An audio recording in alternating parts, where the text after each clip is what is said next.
సినిమాలో ఎట్లయితే తొడగొట్టి డైలాగులు చెప్పుకుంటా గుండగాలని గుబులు పుట్టిస్తాడో రియల్ లైఫ్లో కూడా గంతే జోష్తోని దేన్నైనా సింగిల్ హ్యాండ్తోని హ్యాండిల్ చేసి అందరిని మెప్పించే సత్తా బాలయ్య బాబుకుంది. నిత్య ఏదో ఒక ట్రెండ్ సెట్ చేసి వార్తలలోకి ఎక్కే బాలయ్య ఇప్పుడు సైకిల్ దొక్కి వైరల్ అయిండు. అందరు దొక్కినట్టు దొక్కితే కొత్త ఏముంటుంది అనుకుండేమో, అందుకే కొత్త ధరాన్ని తీసుకొచ్చిండు.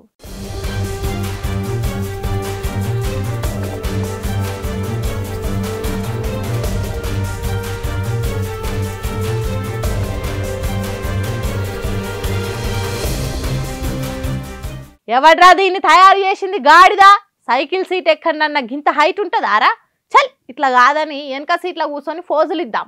చూస్తేందుకు బాగానే ఉంది, కలర్ గిలర్ అంతా మన తెలుగుదేశం పార్టీదే, పసుపు పచ్చ కలర్ వేసిరు కానీ సీటుకి ఇట్లా ఉంటుందారా, ఎవరు తెచ్చిర్రా దీన్ని అడ్డగాడిదల్లారా అన్నట్టు ఫస్ట్ జర గుస్సా అయినా కానీ వెనక సీరి మాత్రం అడ్జస్ట్ అయ్యి వెనకాల కూర్చొని ఫోటోలకు ఫోజులు ఇచ్చిండు.